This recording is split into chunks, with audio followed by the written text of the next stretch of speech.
Vai começar mais um Máxima Cast.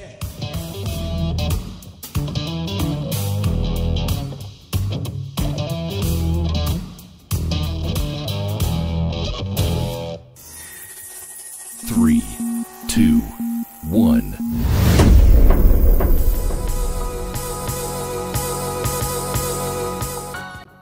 Olá, eu sou o Arthur e seja bem-vindo a mais um episódio do Máxima Cast, o primeiro podcast do Brasil sobre tecnologia para alavancar o negócio de atacadistas e distribuidores. E hoje eu estou recebendo aqui o Eduardo e o João da Nectar para a gente falar sobre um tema bem legal, que é como estreitar os laços entre vendedores e gestores comerciais. Sejam bem-vindos, pessoal. Obrigado pela participação de vocês. Bom, muito obrigado pelo convite, Arthur. Sou Eduardo Moura, da Nectar CRM, sou CMO lá. É um prazer estar aqui e conversar com vocês sobre um tema que é tão complicado para operações comerciais maduras, né? Sim. Valeu o convite, Arthur. Eu sou o João, sou o CEO da Nectar e falo sobre esse tema há um bom tempo já. Sim, Vai ser ótimo falar com vocês. Eu acho que faz parte da realidade de vocês do que até dessa discussão da Máxima, mas eu acho muito legal trazer esse tema, porque a gente vê no nosso cenário diversos times de vendas que às vezes estão crescendo e se amadurecendo, expandindo com um grande volume de profissionais e fica às vezes difícil, né, controlar, né, o gestor acompanhar todo esse crescimento. E vocês, eu acho que tem um know-how para agregar a gente nessa conversa aí. É isso aí. Galera, só pra gente começar o assunto, queria falar por que vocês acham que é tão difícil a gente gerar essa confiança inicial, gerar essa empatia inicial entre o gestor e o vendedor? Então, João falando, eu acredito que durante esse tempo que a gente tem de trabalho com vendas, quando você contrata uma pessoa nova, entende-se que você sabe que ela precisa de passar por um tempo de amadurecimento, mas não entende-se o quanto tempo e o que essa pessoa tem que estudar. Então, muitos gestores, ao meu ver, esperam do vendedor novo, ou do vendedor que não seja tão novo assim, que as ações estejam com ele. Então, tipo, poxa, eu faria isso, então por que você não faria isso? Né? E eu acredito que essa é uma distância que há entre conteúdo do gestor e do vendedor. É lógico que se você partir para essa visão, você vai sempre querer entender que o vendedor não sabia fazer, então agora eu vou ensinar e tudo mais. Então você tem que ter um meio termo dessa paciência, ter um limite, porque senão você vai sempre esperando e conduzindo os erros. Mas quando tem uma parte do Sandler, que é um treinamento que a gente embasou muito o nosso método de vendas, que é focar em cima de acordos, mini acordos confirmados pelo cara. Então, você entendeu que você precisa fazer isso? Sim. Sim, entendi. Então, ele te deu um ok verbal daquela fase do processo e logo aquilo marcou na mente dele para que ele não volte a cometer o mesmo erro, sabe? São pequenas coisas e todas elas ligadas à comunicação. Então, acredito que a comunicação é a grande chave, né? Os microacordos, a comunicação e uma boa documentação de processo é a grande chave para que a confiança estabeleça durante bastante tempo. A gente não está contando com os loucos, né? Tem muita gente que faz loucura, é difícil você confiar em pessoas que fazem isso. Mas a gente tenta, o processo, na verdade, ele existe para tentar barrar o louco na entrada, né? Não deixar o louco entrar. Exatamente. Né? Eu acho assim que a principal ponto de atenção mesmo do gestor, quando ele está no extrato do vendedor, e a grande dificuldade em ter essa confiança, principalmente vindo do fato quando o gestor já foi vendedor. Eu ia falar justamente isso. Porque assim, se ele já foi vendedor, ele sabe como fazer aquilo. Exato. E quando ele vai delegar, ele não tá lá na trincheira. Então, quando você passa isso pro vendedor, deixar que ele faça aquele trabalho e confiar toda aquela meta em cima dele, é algo importantíssimo, mas que muitas vezes dá um leque de comunicação. Então, tem ruído aí e tudo mais, principalmente por conta disso, de treinamento, de preparação para aquele vendedor executar essa atividade. E aí, na afobação, às vezes, o gestor não consegue confiar bem no seu vendedor para fazer todo esse processo, de ponta a ponta. Então, acho que é muito, muito por aí. Ele coloca toda a sua aspiração que ele tinha como vendedor na técnica de fazer aquilo em cima do vendedor e às vezes as coisas não saem. E aí tem que ter muita paciência para fazer todo esse treinamento e acompanhamento. E o contrário existe, Arthur, quando o gestor confia demais, sabe? Você para de auditar, para de controlar e de acompanhar os indicadores ali diários, porque você confiou demais, porque aquele cara te deu esse respaldo no início do trabalho. E isso também é bem prejudicial a longo prazo. Então, esse meio termo é muito complexo de entrar, mesmo porque, né, tirando essa carga de tipo, eu era um vendedor, me tornei gestor. O cara que entrou novato vai me respeitar porque eu já fui vendedor. E o cara que entrou e já era um gestor, mas veio para vender isso também. Time, né? Tipo, essa carga emocional, você tem que tratar ela na entrada e deixar, mais uma vez, os microacordos muito claros. Tipo, o seu trabalho vai daqui até aqui, a sua responsabilidade vai daqui até aqui, ok?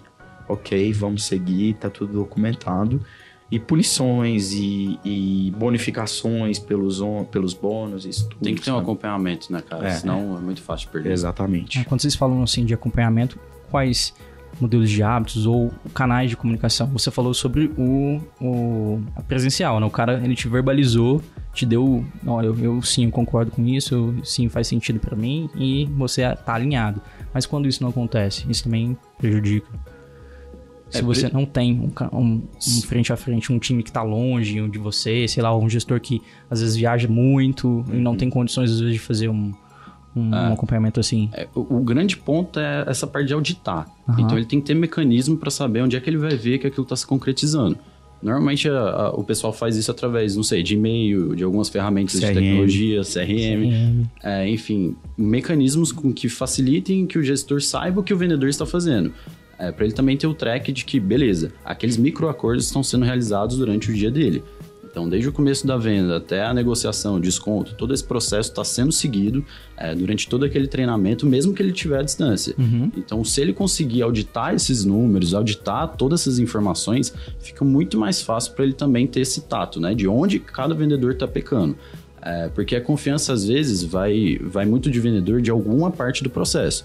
Então, tem vendedor que você confia mais, por assim dizer, em uma parte do processo e outra não. Então, você já sabe desses microacordos que você precisa ter com cada gestor específico, com cada vendedor específico. Sim. Vai muito por aí, né? Eu penso assim, Arthur, se uma venda pode ser feita à distância, a gestão com o vendedor também pode ser feita à distância. Faz sentido. Então, você precisa de ter aqueles artefatos básicos da confiança. Se um fornecedor te procurou, é porque ele te pesquisou, ele sentiu confiança ao comprar de você. Se você contratou aquele vendedor, é porque você pesquisou e sentiu confiança ao contratá-lo.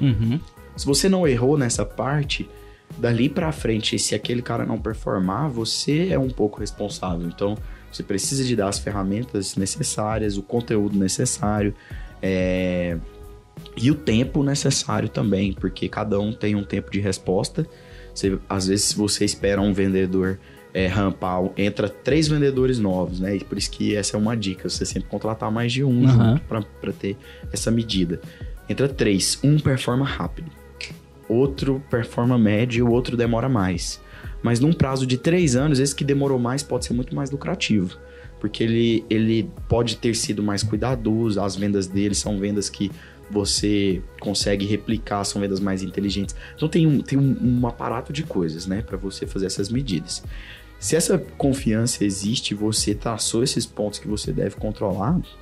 Se o cara tem a disciplina de ser controlado, que é um outro aspecto, né, desse novo vendedor, o vendedor dessa nova geração, ele é um vendedor mais controlável, um vendedor menos empírico e mais científico, um vendedor menos artístico e mais processual, sabe? Se esse vendedor consegue passar todos esses touch points com o gestor, vamos lembrar, aquele gestor já foi vendedor. Do trabalho de gestor, o que ele é agora?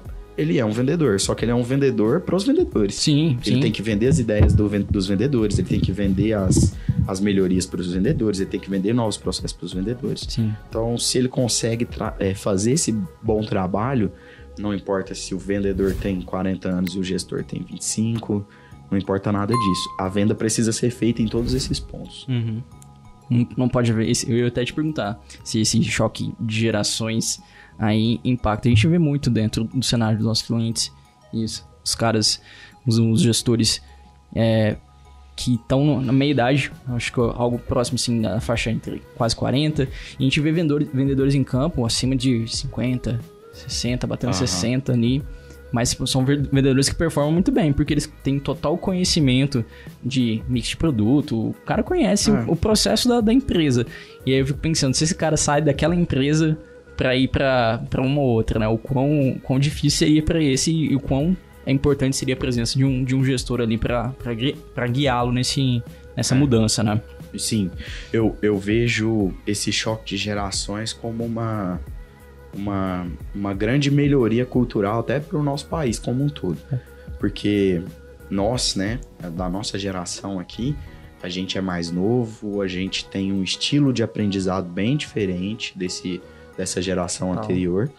Que essa geração anterior tem um estilo de aprendizado muito diferente da geração anterior a ela. Então é uma evolução constante. O mercado é grande, o mercado tem espaço para todos, mas o mercado ele é seletivo. Sim. Então, por mais que o formato de aprendizado do meu pai foi diferente do meu, se o meu pai não se atualizar, o meu pai vai ser selecionado e provavelmente vai fazer algum tipo de trabalho que não precisa de conteúdos técnicos, né? Por assim dizer. Sim. Então, esse choque de geração, ele veio na hora muito correta, numa fase muito correta, porque a nossa geração é uma geração que está se preocupando mais com desenvolvimento humano e desenvolvimento pessoal. Na parte business, né? Não vou entrar nos outros âmbitos. Então, se você consegue entender sobre comunicação, se você consegue... Eu vi na série... uma série chamada Billions. Tava tendo uma treta ali entre dois caras, um gritando com o outro, e tem uma mulher que ela é coach, ela é coach da empresa, e isso mudou muito a minha ideia sobre a profissão, né, vindo de lá. E aí ela fala assim, toda vez que tem dois caras gritando um com o outro, isso começou num erro de comunicação. Sempre começa num erro de comunicação. Sim. A nossa geração tá muito mais pronta para resolver erros de comunicação do que a geração anterior. Por quê? Porque a nossa geração cresceu numa ferramentinha chamada celular, se comunicando desde cedo. Então, a nossa geração escreve mais, a nossa geração tem um português melhor, a nossa geração é mais bilíngue do que a geração anterior. Então, essas coisas todas somam para que essa geração mais nova assumam responsabilidades de crescimento nas empresas. Então, isso é totalmente normal e aceitável. No meu caso, na Nectar, eu percebi que ao invés de partir para uma geração ou para outra, eu ignoro esse fato. Eu analiso as pessoas não pela idade, não pela cor, pelo peso, por onde veio, por nada. Eu analiso pelo resultado. O que ela entregou, durante quanto tempo ela entregou, o que ela consegue entregar mais, e vou fazer esse tipo de análise. Porque se você for pensar, os gestores da Nectar são todos novos, sabe? Assim, tem muita gente mais velha na área de operação do que na área de gestão, sabe? E esse é um indicador interessante. A gente tá falando de uma startup. Total. Mas eu sou um cara totalmente adepto e entendo que a nossa geração, essa geração mais nova, ela tem mais conhecimento técnico sobre comunicação. E comunicação, aqui ou na Grécia ou em qualquer lugar do planeta, ela é a chave, sabe? Sim. Você pode saber tudo de blockchain, de Bitcoin, de tecnologia, de Java e tudo mais, tudo. Mas se você não souber se comunicar, você vai ser uma lanterna ligada embaixo da cama. Sim, total sentido. E também entra o fato nesse conflito, que nem você citou, Arthur. Às vezes tem um vendedor experiente lá de campo que ele tá vendendo a vida inteira muito bem. Então, assim, chegar com feedback... Seja uma pessoa mais nova, ou seja o gestor dele mais velho também, mas chegar com feedback para ele sobre o que ele está fazendo dentro do trabalho dele, começa a ser um pouco mais complicado porque ele tem a experiência dele. Então, assim, ele já performou muito bem. Sim. É muito diferente de uma pessoa que está chegando nesse mercado, que está sedento por feedback. Sim. Isso acaba que faz com que o vendedor mais novo tenha mais confiança no gestor e vice-versa. Porque a confiança do vendedor no gestor também faz com que a via se volte para ele. Então o gestor começa a confiar mais no vendedor, que está mais aberto a ter esse feedback. A gente sempre, lá na Nectar, costuma olhar bastante que a gente sempre prefere ter mais vendedores bons do que só um excelente. Performando muito bem, carregando a meta do time nas costas. Justamente para não acontecer esse tipo de coisa. Se ele sair, ele leva a carteira de clientes, por exemplo. Ou ele leva todo o resultado da equipe. Então é muito mais preferível que você tenha vendedores que são mais abertos a ter feedback para carregar o resultado de todo mundo junto, do que ter só um que às vezes não é muito aberto a ter esse tipo de comunicação mesmo entre essas gerações e tudo mais, mas que concentre toda a meta de uma equipe. E um vendedor que traz toda a meta, ele se torna uma barreira de crescimento. Porque para os outros vendedores, eles olham aquele cara como um número inatingível. Exato. Um pedestal, né? Um pedestal. E é difícil você... vale entre eles, né? Essa pessoa é difícil você achar ela com artefatos básicos de um bom vendedor constante, que é humildade, sabe? É disciplina. Esse tipo de vendedor, ele é um vendedor que dá mais dificuldade de replicar e de manter a escala no time. E esse cara, você falou, ele não tem esse trato com as pessoas, ele não tem humildade, ele não sabe replicar o trabalho dele, às vezes não sabe o que ele faz, o processo que ele faz para ele bater a meta continuamente, né? Venda não pode ser sorte, né? Ele às vezes, Arthur, ele não quer que as pessoas cheguem nos números. Faz sentido dele, também. Sabe? Então ele nunca... É um número que, tipo assim, cara, eu não faço questão que ninguém me passe. Eu quero que meu nome esteja no topo e tudo mais. E no cargo da gestão, eu ouvi muito isso e repito que é assim, você é um servo quando você entra na liderança. Se você conquistou aquilo por conquista, né, assim, autoridade conquistada, de tempo de trabalho, de resultado entregue, você se torna uma pessoa referência. Se você se torna uma pessoa referência e para de servir, você perde a sua referência. Então você precisa de continuar servo. O gestor, ele é isso, sabe? Eu vou servir aos meus vendedores. Eu quero... o gaúcho jogando ali e distribuindo bola para quem quer fazer gol e deixar de fazer gol um pouco. Um pouco do que o LeBron James tá fazendo na NBA. O cara foi o melhor cestinha de tudo e esse ano ele falou, esse ano eu vou ser o maior cestinha. É o melhor número de cestinha da história da NBA. Por quê? É cabeça. Eu quero fazer cesta, então eu sou o vendedor, vou ficar na pauta e vou fazer cesta. Eu quero distribuir, eu vou ficar atrás do garrafão e vou dar bola para todo mundo fazer cesta o tempo inteiro e esquecer um pouco dos meus números. Você se torna um servo. Então, são as fases, né? Essa correlação com o esporte sempre funciona, sempre, para poder convencer e explicar qualquer coisa em vendas. Sim. E tem algo muito, muito legal que o próprio João me fala muito, que assim, quanto mais você vira gestor, é mais sobre gestão de pessoas do que qualquer outra coisa. Com certeza. Então, assim, quando você tem um time, você tem que fazer com que eles se motivem a fazer tudo aquilo que você sabe, o que você pretende. E não você sentar lá na operação e fazer. Então, acaba sendo um gestor comercial, acaba sendo menos sobre o processo comercial e mais sobre gerir aquelas pessoas para chegarem naquele objetivo que você pretende no final do mês. Se você não tem pessoas motivadas, aí cria os leques de comunicação, ruído e tudo mais. E acaba que o gestor sempre vai ter que ficar entrando em contas, ficar entrando em negociação, porque ele não tem um time capacitado. Vezes porque ele não capacitou, vezes porque ele não mostrou essa importância. Então, quanto mais você chega, quanto mais pessoas tem abaixo de você, dentro de um time, mais você precisa motivar elas a fazerem aquilo que você precisava fazer quando estava naquele cargo. E aí tem muito disso. Às vezes fica muito bonito, tipo, é um vendedor muito bom. Então, o próximo passo é ele ser gestor. Às vezes nem sempre é assim. Às vezes é mais confortável para ele e a empresa precisa entender isso também. Que nem sempre o próximo passo é ele ser um gestor. Exato. Às vezes ele pode ser um vendedor sênior no final do dia, sabe? No final da carreira dele. E tá tudo bem, não tem nada de errado. Gestão às vezes não é só, principalmente comercial, não é só vender bem.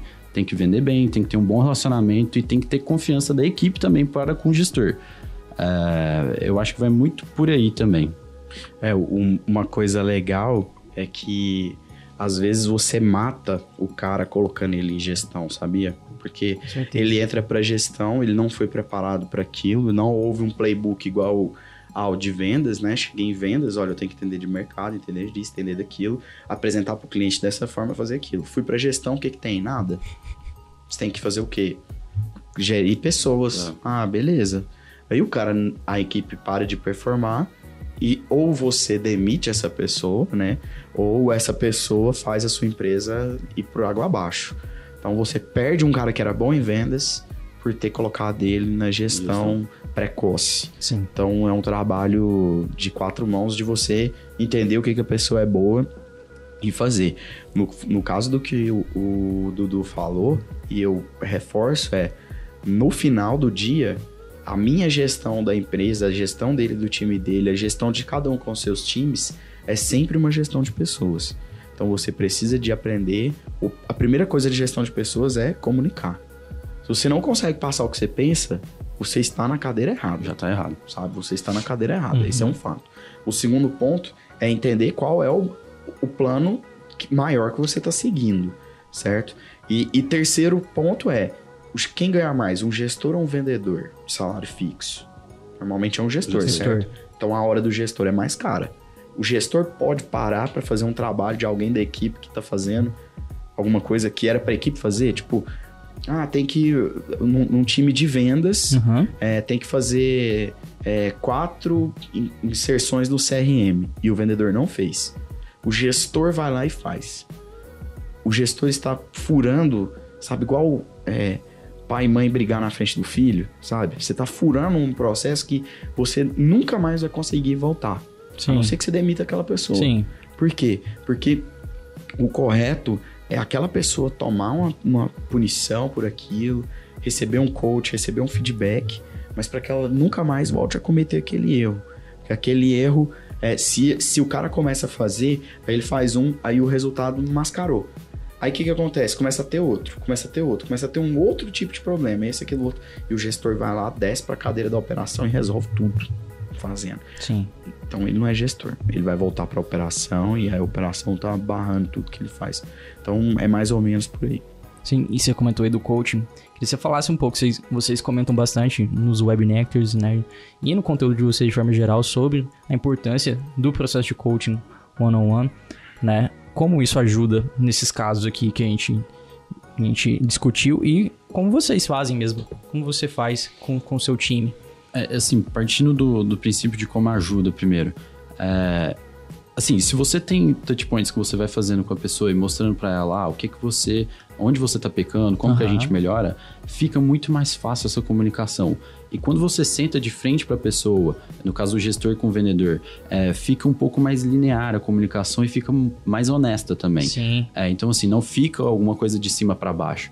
Você sentar e fazer perguntas, como se fosse um processo de vendas mesmo. Senta de frente ao vendedor, pergunta, cara, como é que tá seu dia? Como é que tá seu mês? Isso tudo também pautado em dados. É interessantíssimo pro próprio vendedor entender onde é que ele tá pecando. Uma coisa bastante legal que a gente costuma fazer lá é nunca chegar já com o diagnóstico formulado. Então, assim, eu não vou chegar pro vendedor e falar, poxa, você tá dando muito desconto. Não, vamos tentar entender e fazer com que o próprio vendedor chegue a essa conclusão. Aí é trabalho do gestor nesse coach one-on-one fazer com que ele chegue para ser mais fácil dele admitir aquilo. E ser mais fácil também ele chegando no problema, ele saber como resolver. E aí você guia ele através desse processo.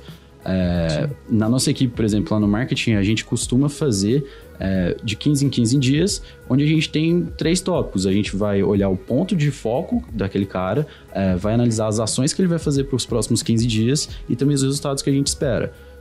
Então, numa planilha mesmo, a gente vai mandando isso de 15 em 15 dias e aí a gente costuma analisar em cima desses 3 tópicos. É claro que tem coisas que não vão só da operação também, que é importante o gestor também conseguir olhar para isso, que são pontos mais pessoais, talvez. Então, acaba que mescla muito essa coisa quando você tá no individual. Então, assim, será que esse cara tá passando por algum outro problema? É claro que vai influenciar. E quando o gestor começa a dar esse tipo de abertura, começa a ter muito mais confiança. E aí o vendedor, quando ele estiver na cadeira, ele vai sentir muito mais empoderamento, talvez, para conseguir realizar aquelas ações, porque ele sabe onde ele precisa ir. Ele sabe onde ele precisa ir, ele sabe que tem alguém amparando ele, no final das contas. Eu tenho uma analogia legal que eu vi num filme que tinha bons tratos sobre coaching, que o cara pegou um profissional e fez uma filmagem dele trabalhando no dia a dia em que ele não sabia que ele estava sendo filmado. E ao mesmo tempo falou para ele que ele ia filmar ele num outro dia e mostrou as 2 filmagens para ele. E ele ficou muito surpreso com a filmagem, que ele não sabia que estava sendo filmado. Aí, quais foram os aprendizados que eles viram? Quando você sabe que você está sendo analisado e testado, você age de maneira previsível, porque você conhece o processo e tudo mais. Quando você age num cenário que você não está sendo analisado, você é mais natural. Sim. Certo? E qual que é o ponto legal disso tudo? Quando você está sendo mais natural, você tem menos respostas sobre você mesmo.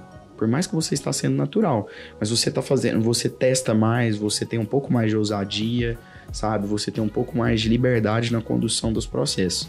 E quando você faz isso, o que nutre para que essa naturalidade sua contribua para um crescimento? Uma palavrinha chamada feedback. Então, o processo do coaching one-on-one, ele entra para que você pode não estar sabendo, mas você foi analisado o tempo inteiro. Fato 1. Fato 2, esse aqui são os feedbacks das análises que a gente fez. Olha, você podia ter falado isso, ao invés de falar aquilo. Porque um coach de uma ligação, ele é poderosíssimo. Sim. Ouvir o que você falou, ouvir tudo isso e explicar. E no terceiro ponto,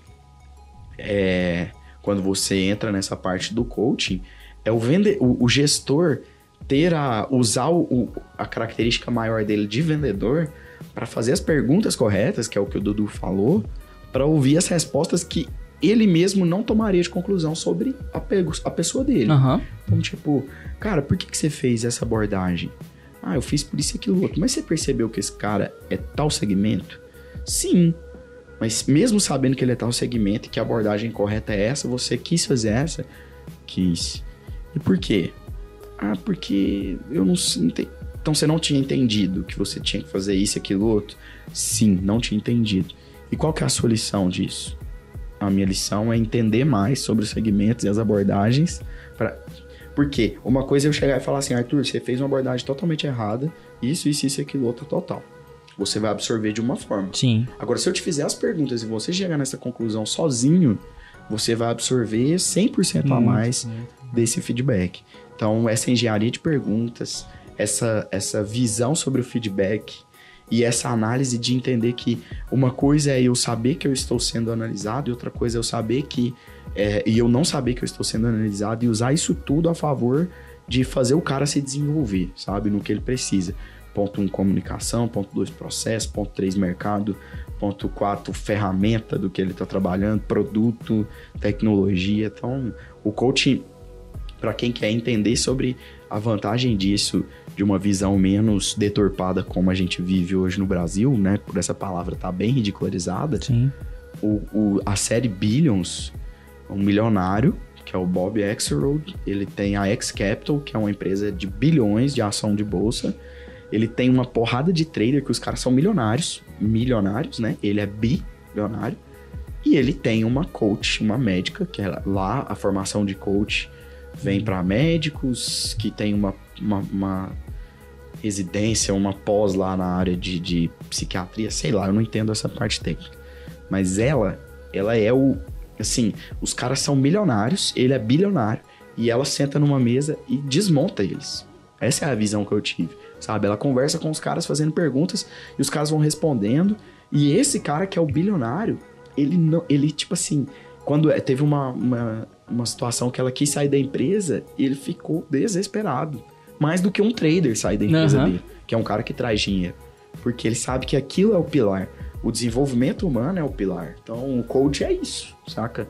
É você constrói patrimônio a sua vida inteira, você constrói relacionamento a sua vida inteira, mas você não constrói crescimento pessoal, sabe? Assim, mente, estudo sobre a mente, sobre a comunicação e tudo. E lá é uma coisa que já está bem acelerada e que, no nosso caso, veio para cá com uma visão um pouco... distorcida, né? Não tão legal como poderia, mas a gente vive uma possibilidade de melhorar isso. Por quê? Se a gente fizer isso dentro das nossas empresas, esse trabalho do coach one-on-one é assim, você não precisa de contratar um coach. Você pode fazer uma formação de coach com seus gestores para que ele faça esse coach one-on-one lá dentro, né? E de preferência, se você conseguir um curso de coaching fora daqui do Brasil. Porque senão você manda seu gestor pra lá e ele vira coach, pede demissão e vai seguir a profissão. É isso aí. Legal. Só agora pra finalizar, acho que o papo foi bem legal. Contar se vocês têm alguma história que vocês já vivenciaram aí pra compartilhar com a gente, né, sobre esse tema, né, de você estar com... Ambos são gestores e como lidar com o time de vocês. Tem um caso que eu experienciei, e foi em outra empresa. Foi no trato da negociação. Então a gente estava lá na negociação de vendas, eu falando com o gestor, né, porque eu ainda vendia algumas coisas. E aí, dentro disso, o gestor sempre entrava em todas as ligações, principalmente da etapa de negociação, de todos os leads que ele recebia para fazer aquele fechamento. Então, assim, ele acabava que não podia lotar muita agenda e também não designava o vendedor para fazer aquilo. E aí, em todo o discurso dele, era sempre uma coisa muito do vendedor não saber fazer aquilo. Então, o cara queria uma ferramenta de tecnologia para poder auditar e ficar ali em cima do cara, mas não deixava ele se desenvolver. E aí, no final das contas, no final do mês, ele não conseguia trazer todas aquelas contas, trazia a que ele participava, e as que ele não participava, não fechava. A conclusão lógica que ele tirava era o quê? As que eu não participo, eu não fecho. Precisa de mim, eu sou essencial no fechamento de conta, né? Exatamente. Ele continua sendo vendedor. Exatamente. E para fazer essa mudança de chave, é isso mesmo que a gente falou de coaching. Mesmo com o próprio gestor. Então é analisar, cara, bom, por que você acha que está sendo vendido só contas que você participa? Será que é algo só porque você tá lá, que você é estrela, você é o Rainmaker lá? Ou é algo que você ainda não capacitou sua equipe de fazer? Porque se ele não capacitar a equipe dele a se desenvolver, ele vai ter que realmente participar em todas. Isso, primeiro ponto, não é escalável. E o vendedor dele não vai se motivar. Porque toda conta que ele precisa, se não se motivar, ele também vai ficar mais relaxado. Porque assim, qualquer coisa que ele fizer de errado, vai ter alguém lá para consertar no final das contas. Então isso aconteceu, e não só uma vez, tá? Várias vezes, esse caso é um pouco mais simbólico, mas várias vezes em diferentes partes do processo, diversos gestores tinham que entrar e realmente fazer o trabalho do vendedor para aquilo passar. E isso era nítido quando perdia a meta de vendas. Só que a conclusão que todo mundo tira no primeiro olhar é totalmente deturpada. Então, assim, olha no problema errado, entendeu? Sim. Foca no lugar errado. Sim. Eu tenho que falar um agora, né? Se você quiser compartilhar com a gente. Cara, assim, falando sobre coaching, eu acho que pelo fato de estar mais tempo, eu sempre recebi muita, assim, as buchas, né? O cara não tá performando durante um tempo, ou o cara faz alguma cagada ali durante o processo, a gente sempre tinha que resolver. E eu me lembro que tipo assim, teve uma figura de um vendedor nosso que ele tinha muito problema de constância, sabe? Então, tipo assim, eu começo muito bem, cara, segunda-feira eu vou começar a ir de bicicleta pro trabalho, a malhar na hora do almoço, a almoçar só frango, arroz integral e salada. Vou fazer 40 ligações por dia e vou mudar minha vida, sabe? E aí, da segunda-feira, 4 horas da tarde, no meio do caminho, eu já desisti. Porque realmente é um problema. E aí, esse é um caso muito comum, porque normalmente o vendedor ele tem uma automotivação bem legal. E aí, o que a gente faz? Eu tenho que dosar isso nele. Então, eu fiz isso bastante com muita gente. Tipo assim, cara, não faz esse tanto de compromisso, não, sabe? Faz um por dia, sabe? E cá entre nós, esse é um problema que eu tive. Eu fui assim, muito tempo, sabe? Muito, tipo assim, não, vou entrar e vou ser o melhor, vou fazer isso e aquilo outro. E quando você faz isso e você se propõe a esse tipo de trabalho, você se frustra quando você não consegue. E vai ser fato que você não vai conseguir uma hora, porque ninguém é um Superman. Então, a mensagem em cima desses acontecidos, e assim, especial, é que, cara, micro metas, sabe? Pequenas metas. A primeira meta muda a sua alimentação, porque isso aí você não precisa nem de cansar. E você já vai ganhar uma boa coisa disso. Segunda coisa, em vez de fazer 40, 50 ligações num dia, você tá fazendo só 10, faz 20. Dobra. Já é um crescimento bem legal, sabe? E faz 20 com muito cuidado, detalha mais, anota mais. No final do dia você já vai estar cansado por ter feito essa pequena mudança. Então não faça mudanças drásticas. Normalmente vem acompanhado de frustrações drásticas também, sabe? Bem impactantes. Sim. Então não busque frustrações impactantes se você sabe que você vai ter ela. Por mais automotivado que você seja, autoconfiante que você seja, você não precisa de se comprometer com algo que você não vai dar conta. Micrometas. Vou mudar isso na minha rotina. Depois eu vou mudar isso na minha rotina depois de um mês. E logo depois, quando você encontrar esse caminho, você vai perceber que a sua vida já mudou bastante. Porque se tornou um hábito essa mudança. Então agora, a outra mudança você não vai sentir, porque essa já virou hábito. E assim, você constrói uma vida um pouco menos aventureira, sabe? Sobre isso. Então acho que essa é a mensagem. Legal.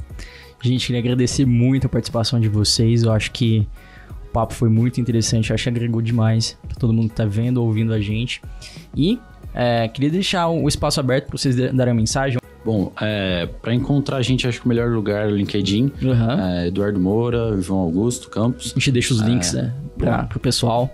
E como última mensagem, eu acho que assim, focaria principalmente nesse último ponto que o João falou. Separa as coisas em micro, sabe? Não seja afobado e queira mudar tudo de uma vez. Lá no coaching, resolve uma coisa de cada vez. Durante todo o processo de venda, foque uma coisa de cada vez. Isso não só para a parte de vendas, mas para a vida inteira também. É importante ter essa noção. E qualquer coisa a gente fica aberto também para poder responder qualquer dúvida que a gente não conseguiu tirar aqui sobre esse tema e qualquer outro cerca de vendas também. Para encontrar a Nectar, nectarcrm.com.br e a gente fica à disposição também para responder qualquer outro tipo de dúvida. No nosso blog também tem muito conteúdo. Legal. O Dudu faz muitos, agora, webnectars nesse ano. E começa as coisas em micro, mas comece, né? Sim, começar. Não deixe de começar. Esse é um ponto importante.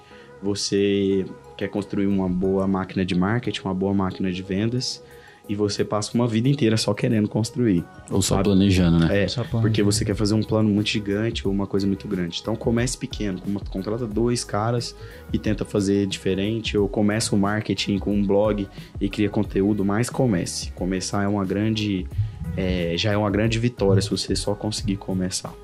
Muito massa.